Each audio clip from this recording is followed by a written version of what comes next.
As I go around, would you just say your name so that they can attach a voice to it? Mike. Tom. Joey. Pete. Right. There you go. Tom. Joey. Joey. Pete. Mike. Tom. You can sing it to Hare Krishna.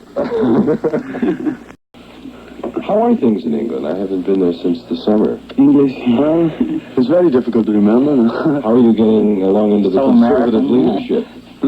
Well, we only suffered it about a month after we came, before we came away, so we haven't really felt the effects of it yet. Feel those effects. Yeah, it's people in England tend to be very slow and lazy. And, it doesn't matter, forget it. In America, I don't think it's slow and lazy. I think we tend to be too fast over here. Well, it's too many people's got so many ideas in this country, and there's so much friction. It seems like you've got to have a fridge in a car, or 3 cars, and you own 5 houses and things like that. Like in England, we don't have any cars or anything. We just have the van to go around in, and we all live in the one house. And we live to about half the standard as people in New York. Well, people here are really hung up on what do they call it? The quality of living, right? The quality of life, and I keep saying I keep threatening to move to England. And they say, the quality of life over there isn't as good. What do you mean by the quality of life? People eat, they sleep. No, they should call it the quantity of life, not the quality. Yeah, right. And, it's insane. You need food, you need places to sleep. Yeah. The rest of it, though, is how can you, how well can you exist under a set of circumstances? How good can your head be? And, how long is it going to be before you drop dead of the pace? And that's what we've been thinking, New York, how long we got to go? If we get back to England the same as we came, the same state, we'd be happy, Well, if you speed it up any since you've come here and you get back to England, everybody's going to have to tell you to slow down. We're gonna have a little holiday each, We're just going to go away and hide ourselves for about 3 weeks. The group used to be called the Ivies, right? Who was with the group when it was the Ivies? I was. Me being Pete? Pete and Mike. Pete and Mike. Tom. And then Tom, yeah. And Tom. Were there any other people in the group at that time? Me as well. Don't forget me. Yeah, we had a bass player then called Ron, and when he left, that was at the time of Come and Get It. I went over to playing bass from rhythm guitar.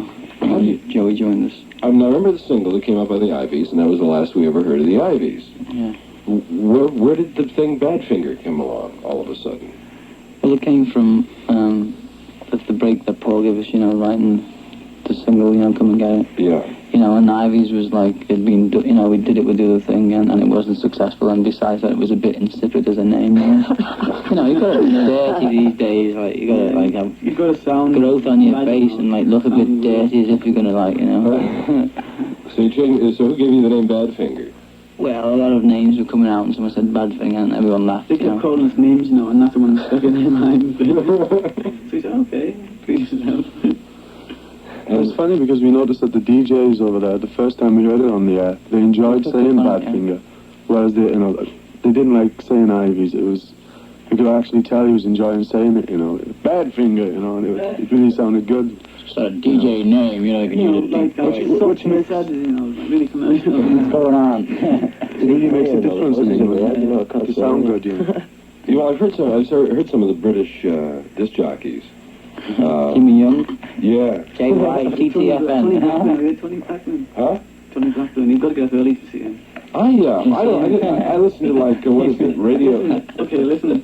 What was it? It's Radio 1, right? Yeah. Radio 1, yeah. And One radio. It's rather this constant procession of the kind of thing we really don't have too many of left over here, and that is a kind of fast speaking. Oh, they copy America, Yeah, well, I hate to say it, we dropped that a couple of years ago. Yeah, well, disc jockeys today are sort of getting very casual. Getting cool, yeah. It's almost getting sickening in the other direction. There's one up in yeah. Where's that place, yeah? Rochester? There's a DJ up near Rochester, is incredible. It's like, the record comes on and goes, so it's really mad, that's smash. So I put them in his past. It's amazing. And he would enjoy saying the word Badfinger, Yeah. because it has a nice clip to it. It just say it really fast. He Yeah, it sounded a bit groovy and hip, you know, which is like just the in thing, isn't it? You know, to be groovy and hip these days. I think so. Maybe not so much now. I think people are getting less groovy and less hip, you know. I was thinking the other night about a lyric. I don't know if you're familiar with John Hartford. He wrote a song called Gentle on My Mind. No, he wrote another lyric once that went, "What's the difference being different if it's difference now that looks alike?" Yeah, right. You know? Yeah. And it's really what it's all... Yeah. it's really what it's all become. Everybody's different, so it really looks alike. It's so hard now, you know. Everybody's different anyway. I mean, deep down inside. Cancel. So Come and Get It came out, and that, like, really launched you. Plus you got the thing in the movie. And that never-ending journey. Yeah. Actually, I liked another song out of that picture that I was you should have. I don't know if you ever cut it down to a single and cut it short. It's on the B-side. Yeah, Carry On Tomorrow is a heck of a song, man. It's really good. Hey, Badfinger. It's true, Badfinger. No dice, Badfinger. No matter what you are, I will always be with you. Doesn't matter what you do, girl, with you. Badfinger. A rock resurrection.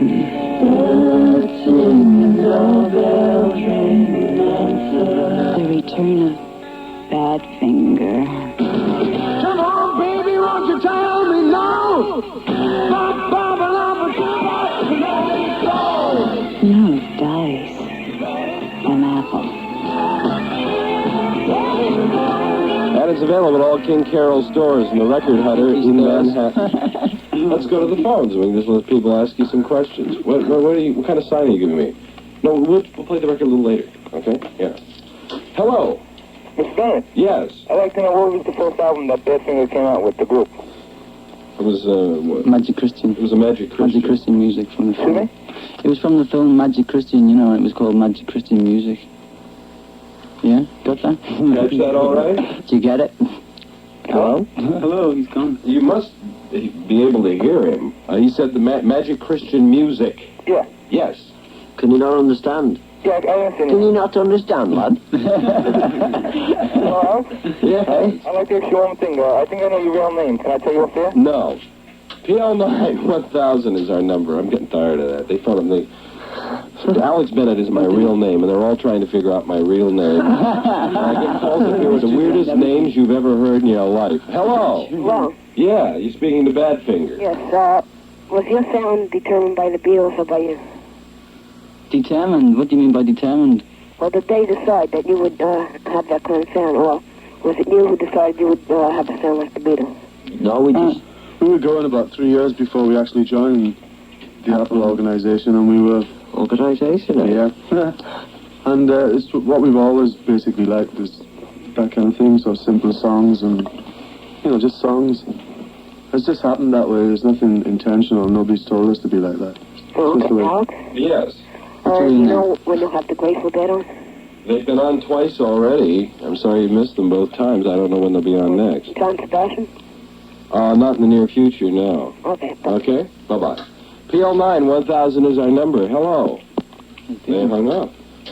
Do they do phone shows like this in England? No. Yeah, Yeah, hello. Do you have a question? Yes, I do, sir. Yes. I don't know which one of the groups said that when he come to America, he was briefed on Americans and to put on a bulletproof vest and so forth. Everybody carries a gun and so forth, and he's going to be shot. And I don't know which one of the group. I'd like to speak to him, please. Yeah, it's me, yeah. Tom. Yeah. I'm listening. Would you put that speakerphone over on his table? Maybe that's the problem. Go on, then. What you got to say? You can move that one back and forth. Yeah, go ahead. He's on the line. Yes, what were you briefed on in coming to America, sir? Well, we saw a film called Easy Rider, you know. Well, yeah, but how did you think of us Americans? Now, you had never been over here before. No, we just, you know, the thing between the young and old. That's all we saw, you know, and it seemed like a very big gap. You know, in England it's not so big, you know. And the long hair and so forth. Yeah, and we thought there would be like a lot of violent opposition against long hair, whereas it isn't really, you know, if you take it quite literally, you know. Yes, I realize that. Now, the main question I have to ask of you, sir, that is, you overcame this gap. You came, right? Yeah.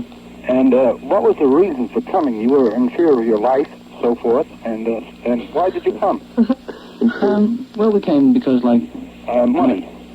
American people dug what we were doing, you know, because, like, the record sold, so we wanted to play in America, you know, and see America, and it's just like a part of our trip to discover other parts of the world, you know, and, like, to see how people live, and...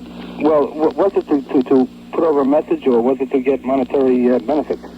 Well, it turns out we get money from it, but, I mean, originally our aim was just to become successful at what we were doing, which is, I suppose, giving a message, you could say, but, I mean, it's not really that much of a message other than just being musicians, just playing songs and singing, you know.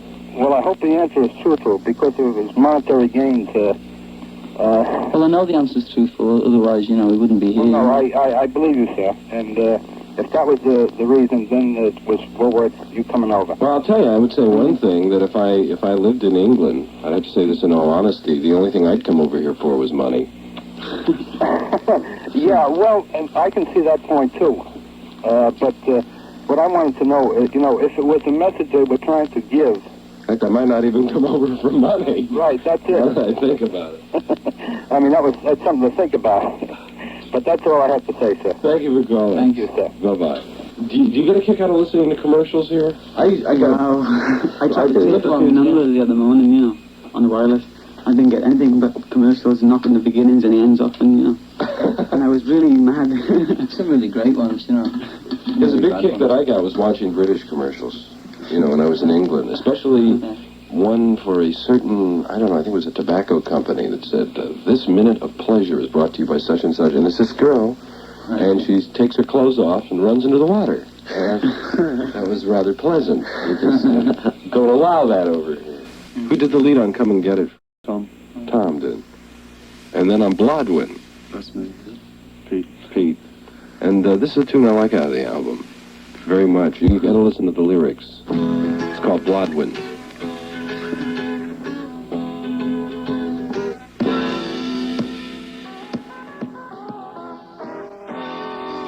I love spoon, you know, I give to a girl. I take my spoon, you know, and would he marry me? Yeah. That's funny. I thought it has some other connotation as well.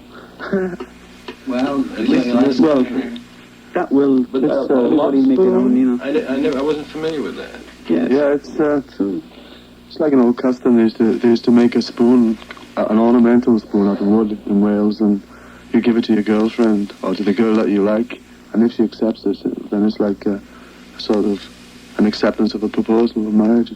What is the line? Take my spoon, Blodwin. Yeah. Make it soon. Make it soon, Blodwin. Or some other spoon takes Valley knows the way. Or some other spoon takes you away. Or some other fella comes up and makes a spoon before you finish yours. I sort of took it as an anti-drug message. Would you believe that? Yeah, well, that's the way people's mind works to get heavy into it, you know. Because the last thing I ever knew about was giving someone a spoon, you know, as a token of... Yeah, well, take it like that. Yeah, we can take, you know, it's... Well, if yours means something to you, it means something anyway, you know. Yeah. You know what I mean? So it's all right. Hello, you have a question for Badfinger? Hello? Yeah. I was on already. Yeah, what's your question? Have you been on the air already? No, I haven't. I wasn't going here. Well, you're on the air now. You're on the air now. A statement I'd like to make is that, you know, I have long hair, and in America, I do find it that, you know, there's a few people that pick on you for long hair, and these few kind of really ruin it, the image of America. And it's, you know, just a few people, like the minority, that pick on people with long hair. I think generally it's accepted. Yeah, it is, yeah. That's what we found, It's getting there anyway. Yeah. If people could only see this, you know, style is coming up, you know, everyone wants long hair. They like it. All right, thank you. Okay. Bye-bye. Hello, you're on WMCA. Yeah, Alex? Yes. I'd like to ask your guests, Badfinger, if they consider that musicianship or writing of songs is an important part of musicianship, how do they attribute, for example, the success to such groups as the Pentangle and the Fairport Convention, who, in the main, use English traditional material as opposed to, say, writing their own songs? I think it's because there's maybe a market for English traditional music, and so they play it, and if they like it, you know. Yeah, they're into it, you know, and there's like a lot of people that can get into that sort of thing as well, you know. And we're not saying that everybody should listen to what we want to do, you know. No. What I was wondering about mainly was there, to your knowledge, an interest in traditional material before these groups sprang up, for example? I mean, there was always English folk music, you know. There's like a lot of folk groups in England still, you know, doing like old traditional songs, you know, like the Spinners who came from Liverpool, like sing all the old sea shanty ballads, you know, and they're quite popular in England, you know. Okay, thanks. Okay. Also, the groups that he mentioned, Pentangle and Fairport Convention, while they're very hardcore following, are not what we would call gigantic groups. I mean, they don't have immense amounts of sales. I mean, but they're fine groups, and I think that's something we were discussing the other day. There's certain groups today that really don't sell a heck of a lot of albums, and they don't sell a heck of a lot of records and so on. But they have very hardcore following. Some groups that immediately come to mind are like the Incredible String Band. Yeah, there's clans of different classes of music, you know, and clans of people, you know, and they all got, that's for the... And some people may ask why they keep them on the label, because they know exactly how many copies to the last one they can print up and sell, right? Because they have that kind of hardcore following. I mentioned it a couple of nights ago, then this kind of like the Grateful Dead. Yeah. If the Grateful Dead play somewhere, that place will be packed. Yet their album sales never reflect that kind of popularity. But that there's this kind of hardcore following, that anytime the Grateful Dead are in town, man, those people are there and will be there every time. Another artist who really doesn't sell albums so far as the charts are concerned is Richie Havens. Book Richie Havens into any hall and the place is packed, because there's a kind of really hardcore following. I thought I'd play another cut because I don't think Blodwin is really a typical cut out of the album. I think it's a rather different variety one, yeah. So I thought we'd also play a cut called Love Me Do.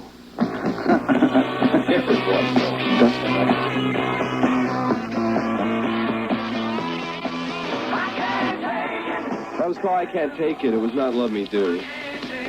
Little mix-up, folks, but it doesn't matter. It's a good example of what you do. You're a heck of a good rock and roll band. We were talking about this while the music was on, that I think that a lot of groups have been losing the boat, because really what it's about is rock and roll. And I was telling them that I wondered why I hadn't dug the Stones for years. And then all of a sudden, in the last, year or so, I've really dug the Rolling Stones. And it was because for so many years they were spending their time either trying to keep up with the Beatles or try some of the same sounds and flutes and strings, and they're a rock and roll band.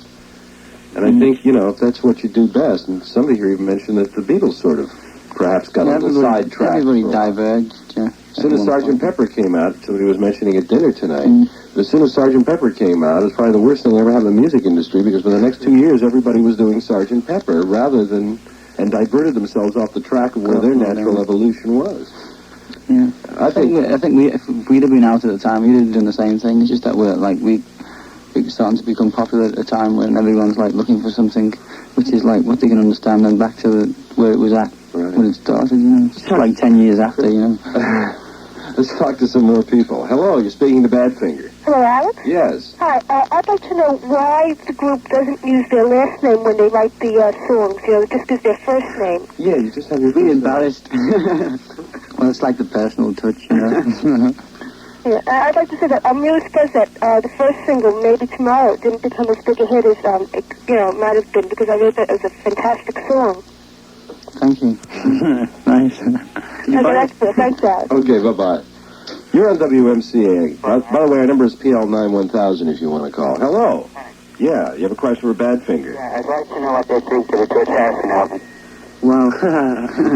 Nice. Really dig it. That's it? Yeah, there's all kinds of, as you probably know if you've read on the sleeve, there's all kinds of great musicians playing on it, And also, I'd like to know if you think the Beatles are doing better now that they broke up. I think that John's got an album, he's made it, it's not been released yet, but we heard it the other day, and it's really good, And eventually they're all going to become equal in their own right, and then I think eventually they'll come back together again, on an equal thing, Thank you for calling. Bye-bye. Hello, you're on WMCA.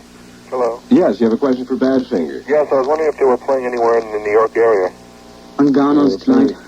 White Plains. And White Plains White tomorrow. Plains? Tomorrow night. Where in White Plains, do you know?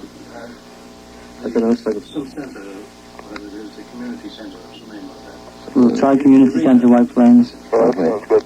Also, do you find the American audience much different than the English audience? When they dig you, you know, and they really like let you know. It's really nice. And that's the one thing I've always heard about American audiences, that they're really exuberant if they like you. And in Britain, you could be the greatest thing ever, and you get nice applause, but nobody starts salivating. The thing is, with American people, they tend to look deeper into you than an English person would. An Englishman takes you at face value, and that's it. But an American would try and look into you and see what kind of music you do. So, say, look into your albums as well as your singles. You know. They break it all down and analyze it. No, but they really try and get on to what you're doing in America. And it's very helpful too, because if they really like applaud you and like they get you off the ground, and you can do better, you know, and you can do more than what you thought you could do because of the audience. You know, I think it's sort of an American trait to be a fanatic. I mean, people really get fanatic about things. And if they're really hot about something, they just like will go to all ends to, you know. And it's great as long as you're if you're in the audience, but it's bad if you've got a gun, you know. Thank you for calling. Bye-bye. Thanks. Hello, you're on WMCA. Are you there? Yeah. Oh, yeah, you have a question for our guest. Yeah, I have a question for Joey. If he could tell me what the expression Che Rebop means. How do you know that? Well, I heard it at one of the gigs. Oh, I don't know, it's like, I don't know, it just means that, you know. Say Rebop, you know. What it is, what I'm open to do is like, when I say it, for somebody just to say Rebop back, you know. If anybody ever does that, be really good, you know. You say shade and somebody says Rebop, you know, and you think, oh, it's acknowledgement. You know? Where did it come from? I see. There used to be a fella on television in England who used to twitch all the time. And like had the dog that bit him. He was like a comedian, you know. And he used to like twitch when he used to twitch. He used to go like, free! And so we just started like saying Rebop after it. So that's where it came from. There you have it. He made a million out of a twitch. It was, And he wasn't even acting. yeah, it was real. Was the dog acting? No, the dog used to have it. Thank you, Jenny, for the money. Thank you for calling. Nice Bye-bye. question. You have a question? Yeah, hello, Alex? Yeah. Well, if you remember about a week ago, you were talking about how you thought Grand Funk was just a big publicity stunt, right? No, I didn't say publicity stunt. I said their publicity was better than they were. Okay, well, it's pretty close. Well, I think... Oh, there's a great difference. Well, anyway, I think with the Beatles, it was similar to Grand Funk. Oh, I wouldn't say they haven't reached success. I think they are in what we call the growing stages. I think that actually for a new group, their growth has been phenomenal. New groups are having such a hard time of making it today because all the old groups are breaking up, and so you have all your superstars, and they sell all the albums, and for someone else to get airplay is rather difficult. And when you consider that both their singles have hit top 10, and that right now your album where is about number 40? 37, and that's out of like a 200 chart. That's pretty good, man. That's not bad at all. Nothing close to what the Beatles were, though. No, you can tell me something that is close to what the Beatles were. One group that even came close to that kind of phenomenal success. Yeah, but I know what the group has sounded is close to the Beatles as this group does. Yeah, well, they're not going to jump at the same sound twice as fast as that, you know. And we're not the Beatles, you know. Nobody's ever going to replace the Beatles. It's not the point. What you're saying, sir... Just like the Beatles. What you're saying, sir... Why did the Beatles get such quick success? How can you say they sound just like the Beatles? I played like 2 tracks here, one of which sounded nothing like the Beatles. And the first one sounded exactly. And in the commercial, the rock and roll, it sounded like the Beatles rock and roll songs. Well, in that case, you could say like the Beatles sound like Chuck Berry, you know. Are you disappointed with that, or do you like us sounding like the Beatles? Do you think it's good or bad? Excuse me, I can hear you. Do you think it's good to sound like the Beatles or bad? Well, it's not terrific, but I think you sound better than the Beatles. I have an idea this guy doesn't like the Beatles too much. Am I right? Right. Why? Oh, well, that's okay. Where's that?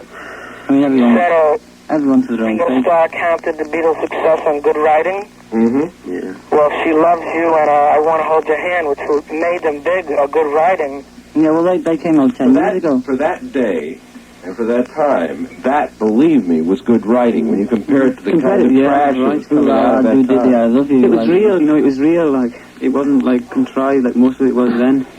What you must also remember with the Beatles is that they were the first, you know, and nobody can ever achieve that again. You can't have the first twice. Well, the Who came out almost the same time as the Beatles.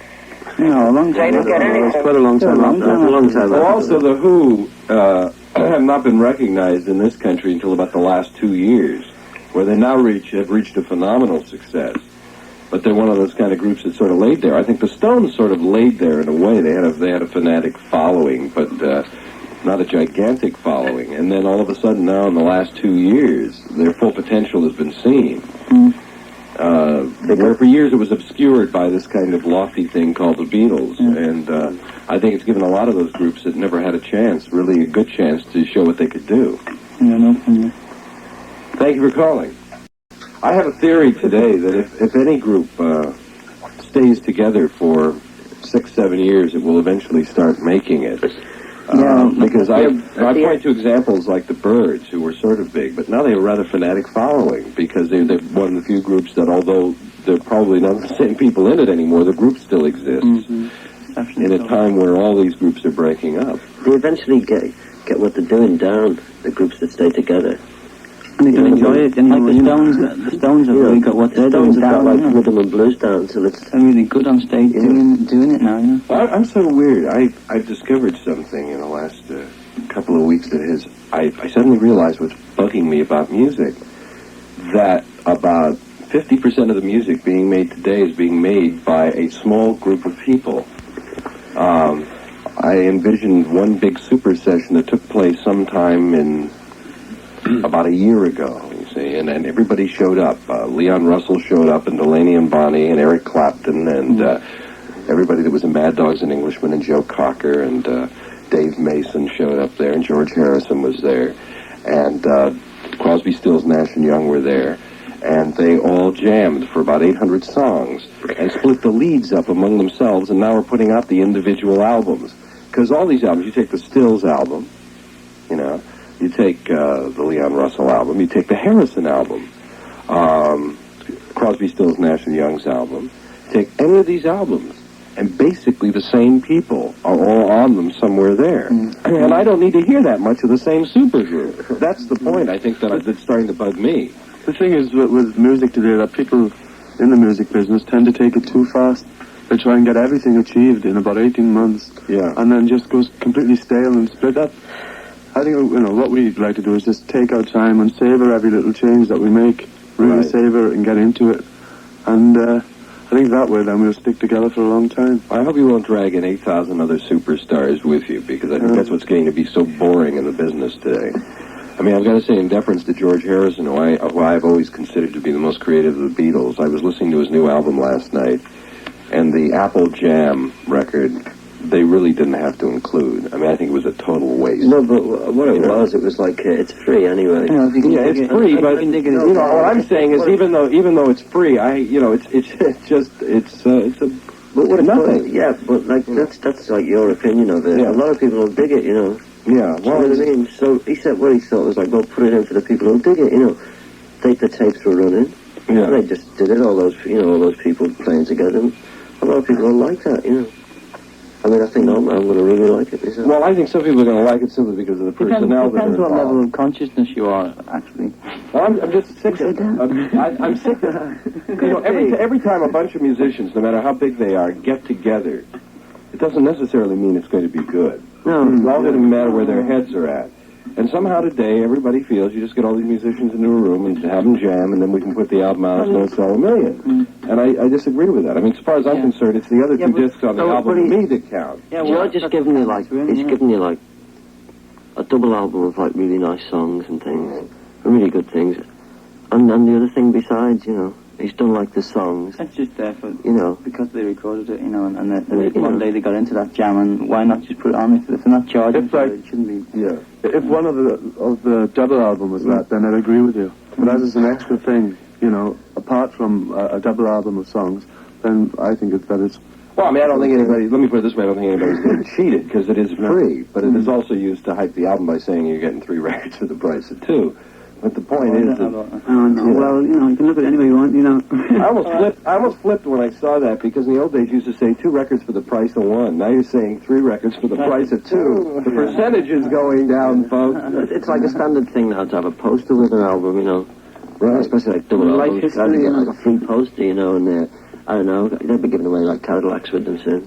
I think the best thing you can do with an album is the best music you can possibly produce. And you really don't need any hypes at all. I think that, like today they're going to the super packaging and so on, so people feel they're getting their 498s worth. And I don't know, I just say, the cover may be great, and the poster may be nice, and it gets down to it gets right down to one thing, man. What have you put in the grooves, and am I going to enjoy listening to it? And if that isn't there, take your poster. Todd Rundgren's in it for the music. He'd much rather be in the public ear than the public eye, so we'll just introduce him to you and flash you his credentials.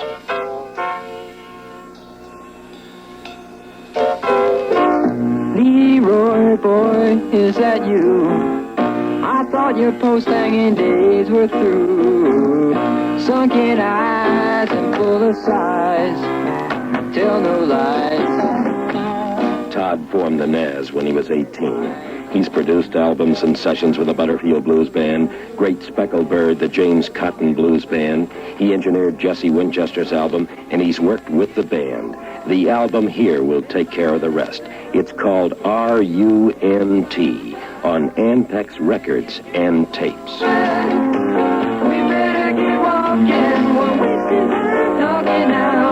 Leroy, boy, you're my friend.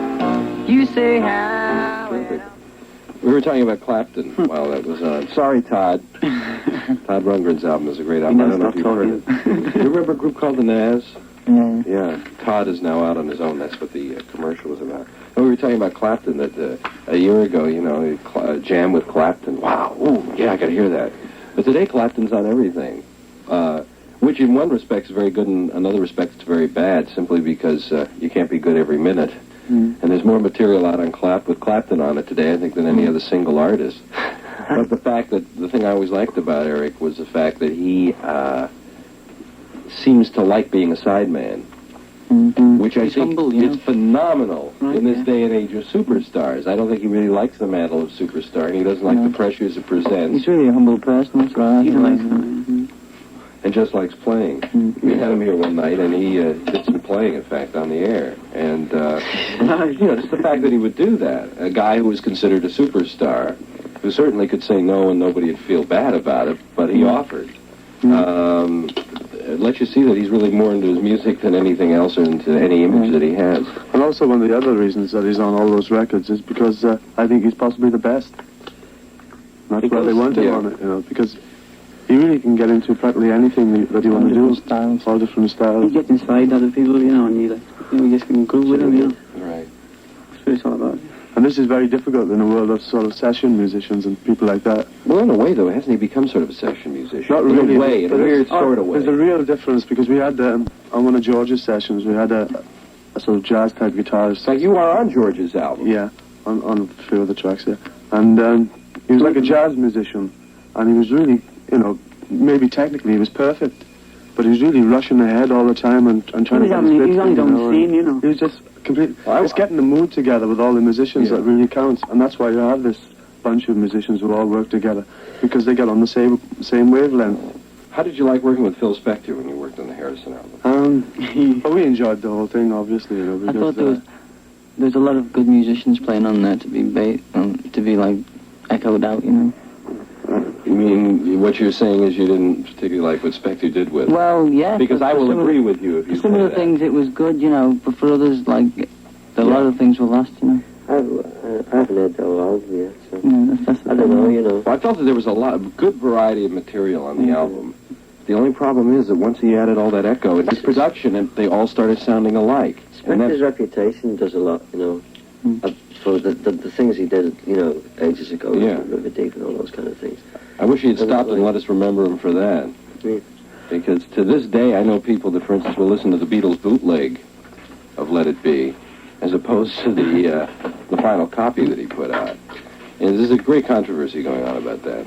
But no two ways about it that you put Spector down for whatever you want to, but the way he handled My Sweet Lord, that is one heck of a record. Yeah, that's what I mean, for some things like it. Probably the most phenomenal recording I've heard in Mountain Deep, whatever. Hey, listen, I want to thank you for being here. You're going to be at Ungano's tonight and up in White Plains tomorrow. Yeah. Your album is called No Dice, and it is by Badfinger. It is on Apple. I think you're a good group. I really like your work. And when I first heard the album, I said, I'm not going to like it. I don't want to like it. And I'm being very honest with you when I say this, because I don't have to say it. I have been listening to it on and off regularly in my house for about the last 2 weeks, because there's something very infectious about the group. And I just wish you a lot of success. And don't break up. Right. Thank you. Thank you all. Okay. Thank you.